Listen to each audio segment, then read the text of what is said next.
Halo semuanya sahabat fisika, bertemu kembali kita dalam belajar fisika. Pada pembelajaran kita akan membahas tentang gerak parabola.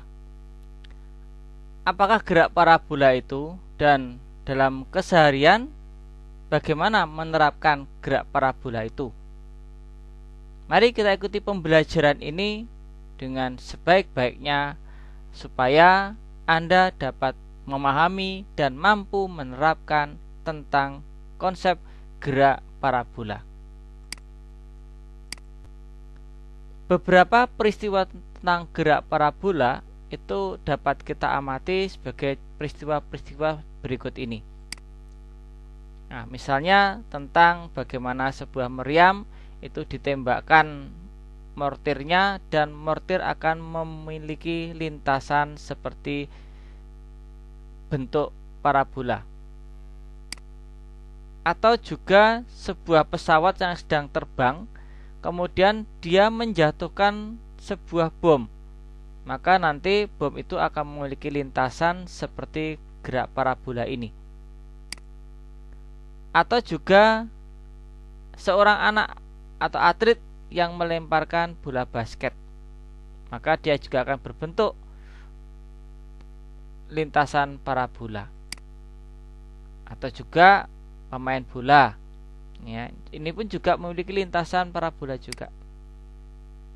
Atau juga bagaimana ketika meriam itu kita naikkan pada suatu menara, kemudian kita tembakkan mortirnya membentuk sudut tertentu, ini pun juga memiliki lintasan berbentuk parabola.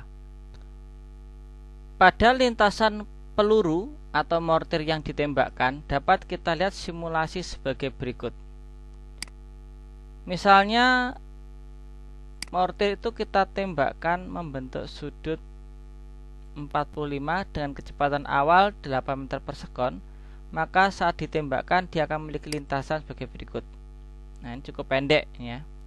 Kecepatan yang kita tambahkan menjadi 15, maka ketika kita tembakkan maka lintasannya akan tampak. Nah, sekarang akan tampak berbentuk lintasan kurva parabola. Nah, sekarang bagaimana kalau peristiwanya terjadi, misalnya kita taruh pada suatu tower atau menara. Nah, ini kita tarik, bisa ada towernya ini. Nah, seperti ini. Maka ketika mortir kita tembakkan akan untuk lintasan yang juga tetap terbentuk pola kurva parabola. Yang lain juga terjadi ketika sebuah pesawat sedang terbang mendatar, kemudian dia menjatuhkan bom atau misalnya paket barang, ya, maka kita lihat bagaimana peristiwanya. Jadi ini sudah terbang kecepatan tertentu, pada titik ini benda itu dijatuhkan. Nah, maka akan terbentuk pola seperti ini. Ya, diulangi ya. Nah, akan terbentuk kurva juga parabola juga. Ini kurva parabolanya. Jadi ketika dijatuhkan di sini dia akan mengikuti gerak kurva parabola. Nah, kenapa dia bisa mengikuti pola parabola ini? Karena benda ini sebenarnya ketika sedang bergerak, pada awalnya benda itu mengikuti atau sudah berada di dalam pesawat, sehingga sudah memiliki kecepatan awal. Ya, dia punya kecepatan ini. Oleh sebab karena sudah punya kecepatan, maka selama dia jatuh, kecepatan arahnya akan sama dengan kecepatan miliknya pesawat ini pada arah horizontalnya. Sehingga ketika posisi benda itu selalu berada pada satu garis lurus dengan pesawat. Anda amati, selalu berada tepat di bawah pesawat itu berada. Ya, inilah bagaimana tentang gerak parabola itu bisa terjadi. Berikutnya, apa itu gerak parabola kalau demikian? Ya, gerak parabola itu sebenarnya adalah gabungan dari dua buah gerak lurus, yaitu gerak lurus beraturan yang bekerja pada sumbu X dan gerak lurus berubah beraturan yang bekerja pada sumbu Y. Artinya, ketika kita akan menggunakan persamaan, maka nanti persamaan pada GLB yang kita gunakan persamaan yang terkait dengan persamaan jarak. Maka pada sumbu Y pun kita gunakan persamaan pada gerak vertikal, yaitu persamaan yang YT min Y0 sama dengan V0 di sumbu Y kalikan T tambah dengan setengah AT kuadrat. Dengan A adalah percepatan gravitasi yang nilainya adalah G, yaitu 10 meter per sekon kuadrat. Karena G itu arahnya ke bawah, maka nilai A nya nanti adalah negatif 10. Besarnya waktu T yang digunakan pada sumbu X dan sumbu Y nilainya adalah sama. Jadi ketika kita menggunakan persamaan, baik persamaan yang warna hijau maupun yang warna abu-abu, ingat bahwa nilai T yang kita gunakan untuk yang warna hijau dan warna abu-abu, nilai T-nya adalah nilai yang sama. Jadi misalkan kita menghitung untuk T 2 detik, ya gunakan 2 detik untuk yang warna hijau. Demikian juga gunakan 2 detik untuk yang warna abu-abu. Ya, untuk sembarang nilai T, pastikan Anda menggunakan nilai T yang sama. Nah, terkait dengan beberapa contoh tadi, maka gerak parabola yang paling sederhana adalah gerak parabola tentang sebuah pesawat yang ditembakkan menjatuhkan beban atau yang meriam yang menembakkan mortir dari suatu menara. Kenapa? Karena kurva parabola di sini memiliki ciri khusus. Ciri khususnya adalah bahwa benda-benda yang memiliki kurva seperti ini memiliki kecepatan awal di sumbu Y-nya adalah 0. Artinya benda itu hanya memiliki kecepatan di sumbu X saja. Berarti ini sedang punya kecepatan di sumbu X saja. Nah, punya V0-nya hanya pada sumbu X saja. Demikian juga yang di sini juga hanya memiliki V0X-nya pada sumbu X saja. Karena dapat diartikan benda ini mula-mula hanya ditembakkan pada arah horizontal. Ya, sehingga kecepatannya hanya memiliki kecepatan pada V0X, sedangkan pada V0Y-nya sama dengan 0. Seperti itu. Nah, sebagai contoh soalnya, contoh soal. Pesawat menjatuhkan bom, kecepatan pesawat pada arah horizontal 200 meter per sekon. Jadi pesawat ini sedang bergerak pada arah horizontal. Dia sedang bergerak arah horizontal, ya, arah horizontal, lurus ke sana. Kecepatannya V-nya adalah sebesar 200. Nah, ini 200 meter per sekon. Setelah 8 detik, nah jatuh, kemudian selama T-nya adalah 8 detik, itu mengenai sasaran di sini, nah, meledak misalnya begitu. Nah, ini seperti itu, 8 detik. Nah, berapakah ketinggian pesawat itu? Berapakah ketinggiannya itu? Ingat bahwa mula-mula pesawat ada di atas, berarti ini adalah ketinggian awal Y0. Dan kemudian pelurunya jatuh ke tanah, berarti ketika di tanah dia punya tinggi YT. Nah, di sini YT-nya ada sama dengan 0. Yang ditanyakan berapakah Y0-nya ini? Ditanyakan itu, Y0-nya berapa? Ya, dengan syarat diketahui Y akhirnya sama dengan 0. Maka kita tinggal menggunakan persamaan yang terkait dengan sumbu Y. Kita gunakan persamaan gerak vertikal. Yang berkaitan dengan sumbu X, kita gunakan persamaan pada gerak lurus beraturan. Maka karena dengan ketinggian, kita gunakan persamaan pada sumbu Y-nya, yaitu dengan YT sudah diketahui 0, Y0-nya ditanyakan, V0Y-nya, ingat peristiwa ini memiliki kecepatan awal pada sumbu Y-nya sama dengan 0, karena ini adalah kecepatan pada sumbu X-nya. Maka V0Y-nya dimasukkan 0, waktunya adalah 7, waktunya adalah 7, sudah pada diubah, tadi kan 8, sekarang sudah 27 ya. Sehingga dengan menggunakan persamaan itu, dengan menggunakan T sama dengan 7, kita bisa menghitung bahwa nilai tinggi awalnya ada 245 meter.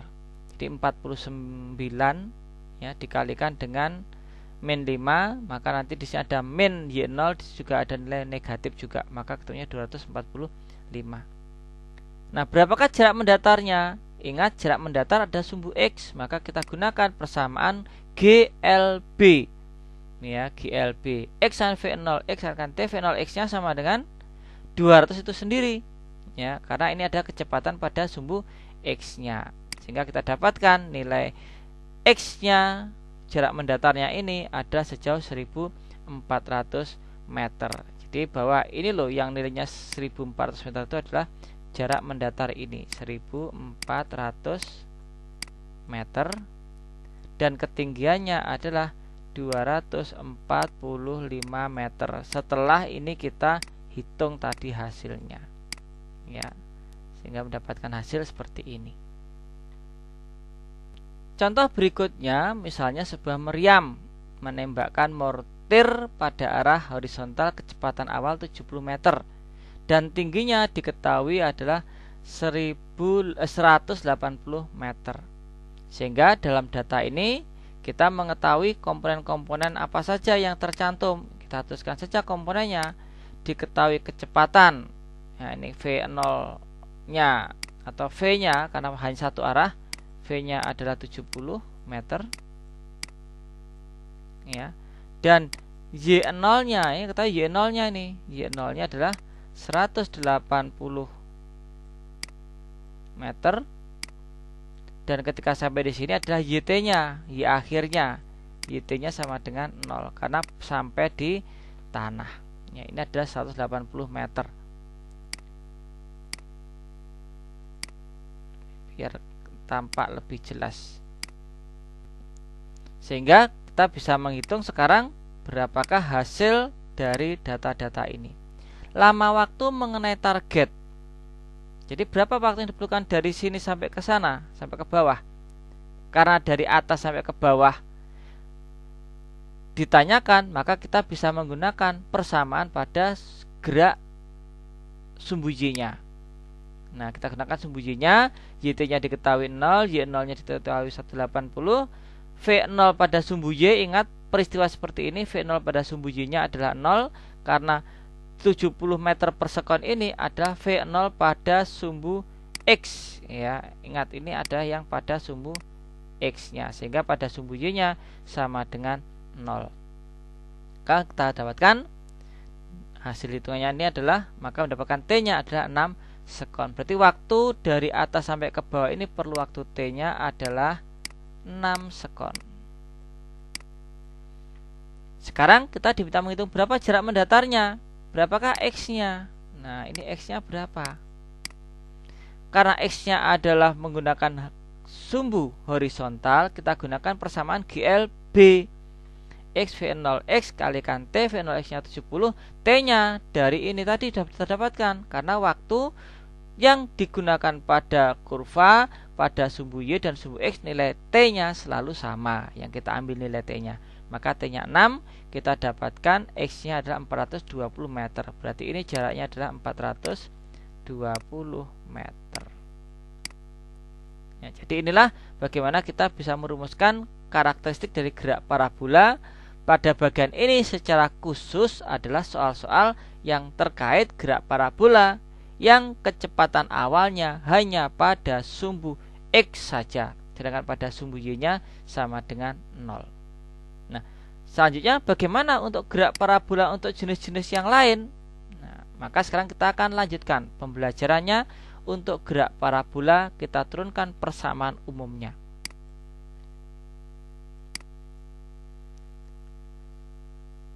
Gerak parabola yang mana dimulai dari kecepatan awal, nah dari bawah, maka dia akan membentuk kurva berbentuk parabola seperti ini.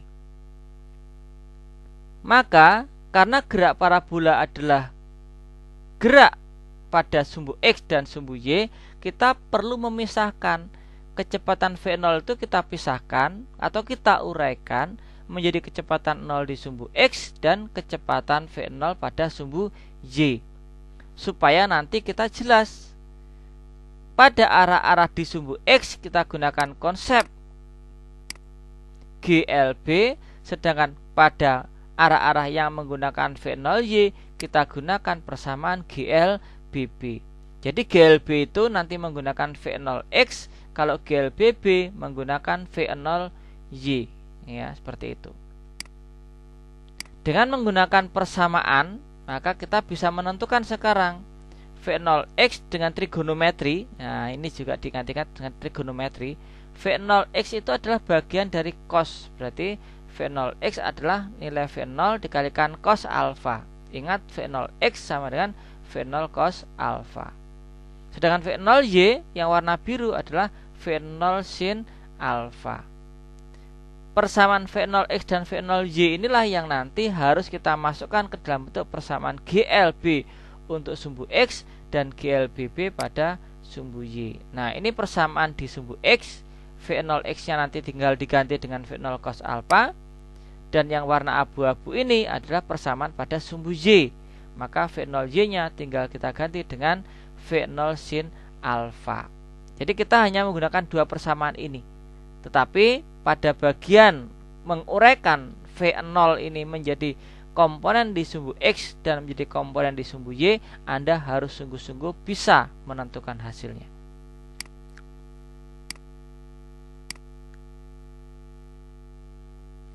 Untuk gerak parabola yang murni, nah, apa itu murni?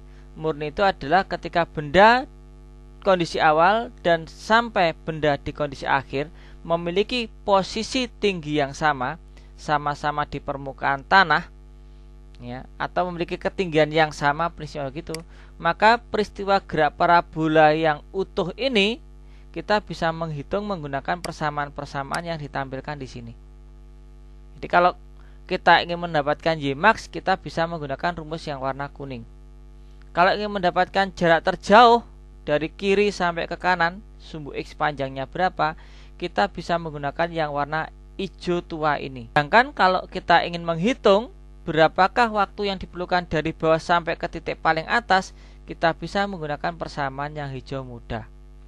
Ingat, persamaan ini semuanya itu tadi didapatkan dari persamaan ini. Nah, dari persamaan ini. Dengan mengganti V0X nya menjadi V0 cos alfa dan V0Y nya dengan mengganti V0 sin alfa. Ya, maka nanti Anda bisa mendapatkan persamaan ketiga yang ini, ya, persamaan yang ini. Ya, jadi prinsipnya ini ada rumus turunan dari dua persamaan yang awal tadi. Maka terapan gerak parabola model-modelnya ada bermacam-macam, ya.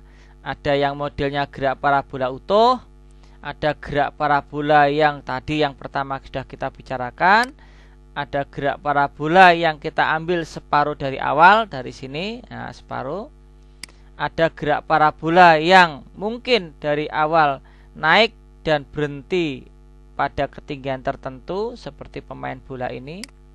Atau mungkin dimulai dari gerak parabola utuh tapi masih turun ke bawah lagi. Jadi ada banyak terapannya, ya. Tapi secara konsep, cara menyelesaikannya menggunakan persamaan umum gerak parabola tadi.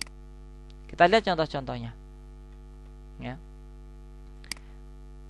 Ini adalah contoh bagaimana sebuah meriam menembakkan mortar, ya, dengan kecepatan awal 50 meter dan sudutnya ada 30 derajat. Sudut tolong diabaikan sudut yang ini, ya. Sudutnya kita gunakan 30 derajat. Maka berapakah kecepatan awal di setiap sumbu? Maksudnya kita diminta berapakah V0X dan V0Y nya. V0X kita hitung menggunakan V0 cos alfa dan V0Y menggunakan V0 sin theta. Ini menggunakan simbol theta pada di bukan alfa. Tapi sama saja secara prinsip, ya. Ini simbolnya theta. Berarti tetanya 30 derajat. Karena bentuknya ada satu lintasan utuh gerak parabola, maka untuk menghitung jarak terjauh dan titik tertinggi kita bisa menggunakan persamaan yang sudah jadi, persamaan final tadi, ya. Sin 2 alfa berarti sin 2 theta berarti 2 kalikan 30 derajat, ketemunya 60 derajat. Sin 60 derajat Anda tentukan nilainya berapa, sin 60 derajat. totalnya hasilnya 125. Sedangkan kalau menggunakan Y, perhatikan di sini, menggunakan Y ya. Menggunakan V0 kuadrat sin kuadrat theta per 2G ya. Perhatikan di sini ada sin kuadrat theta. Untuk menghitung sin kuadrat theta itu sama saja artinya dengan sin 30 derajat dikuadratkan. Jadi yang dikuadratkan adalah hasil dari sin 30-nya. Ya, maka sin 30-nya itu berapa? Mendapatkan setengah sin 30, maka setengah inilah yang dikuadratkan. Jadi bukan 30 derajatnya, tapi nilai dari sin 30 itulah yang dikuadratkan. Maka mendapatkan hasil 30,25. Sepertinya betul ini ya. 2500 dibagi dengan 20 itu kan 125.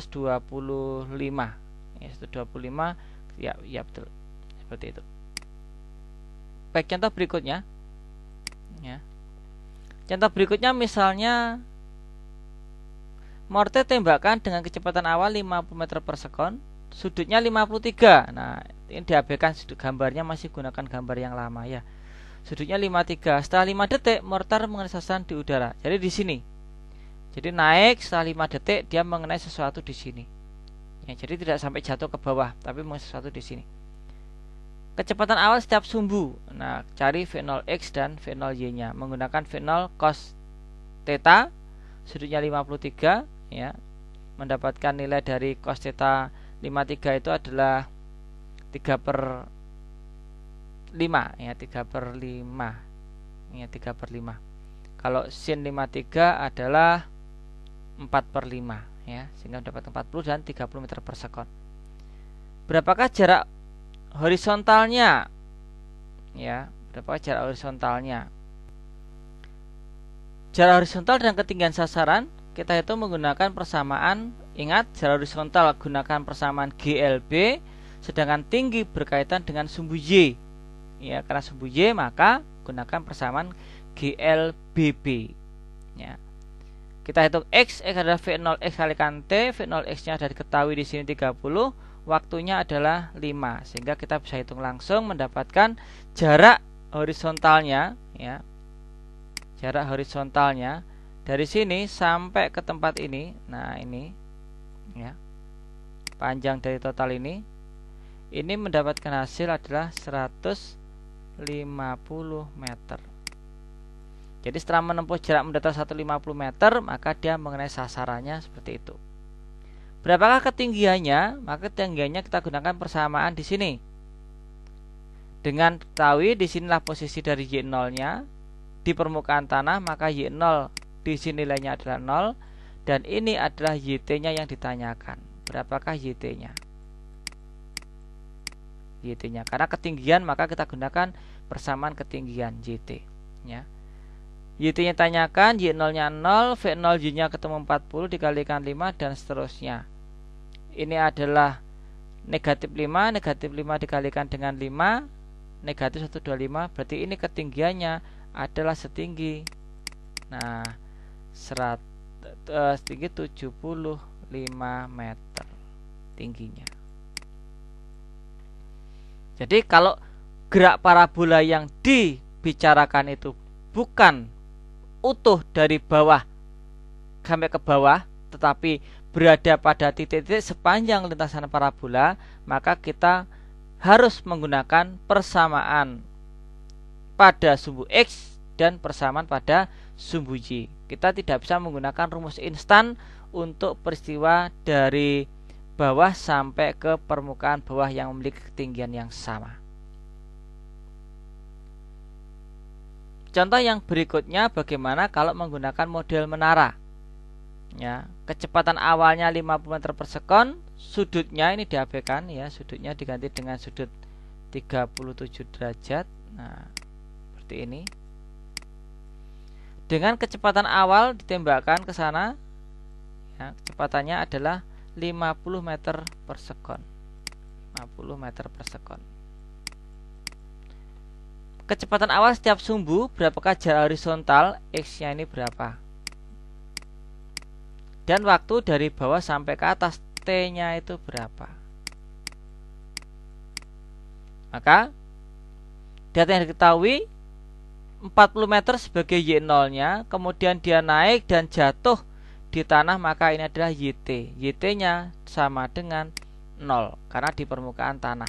Nah, maka YT-nya sama dengan 0. Ya, maka data-data yang sudah ada sebaiknya Anda tuliskan supaya nanti membantu ketika kita menghitung.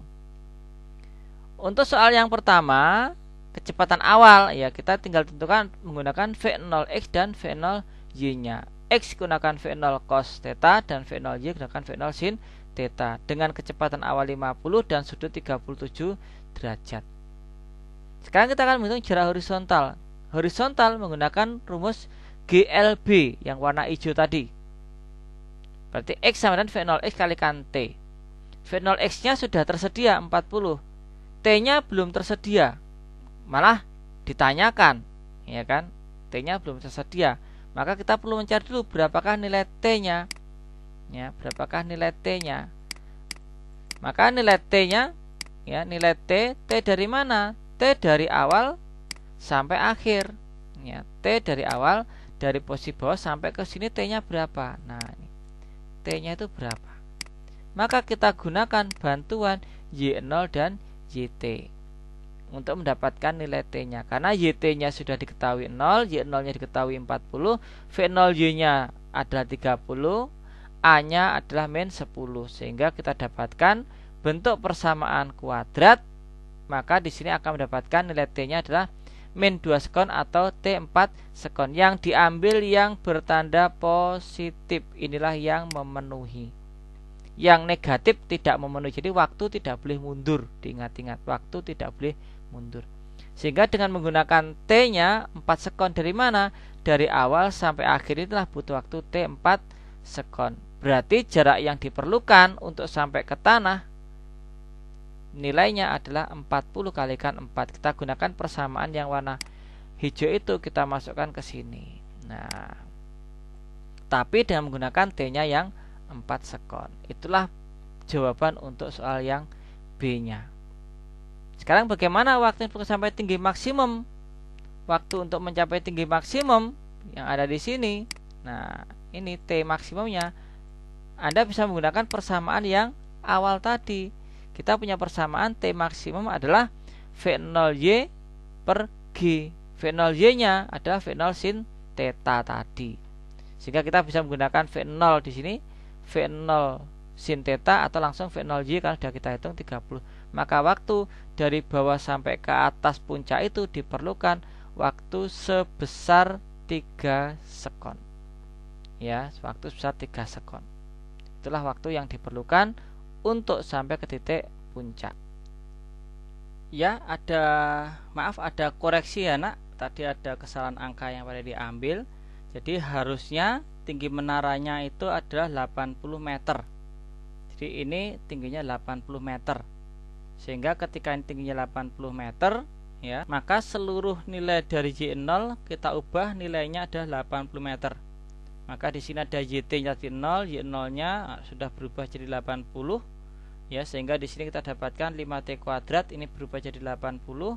Maka dibagi 5 ketemunya 16. Kalau kita faktorkan mendapatkan 16 itu adalah 8 dan 6. Jadi kalau dijumlahkan ketemunya 6, kalau dikalikan ketemunya adalah 16. Jadi T-nya adalah min 2 sekon dan 8 sekon. Yang diambil yang tanda positif. Sehingga dari persamaan yang hijau kita masukkan mendapatkan T-nya adalah 8, maka mendapatkan 320. Sedangkan untuk mencapai tinggi maksimum kita gunakan persamaan yang awal tadi, masih sama, yaitu 30 dibagi 10 3 sekon. Sehingga benda itu naik sampai sini 3 sekon, tapi untuk jatuh sampai ke bawah butuh waktu selama 8 sekon. Seperti itu. Ya, saya kira ini sebagai contoh soal yang terakhir. Semoga ini bisa dipahami ya, sehingga hal-hal selebihnya nanti bisa kita diskusikan pada pertemuan tatap muka. Sampai jumpa. Salam fisika untuk sahabat fisika.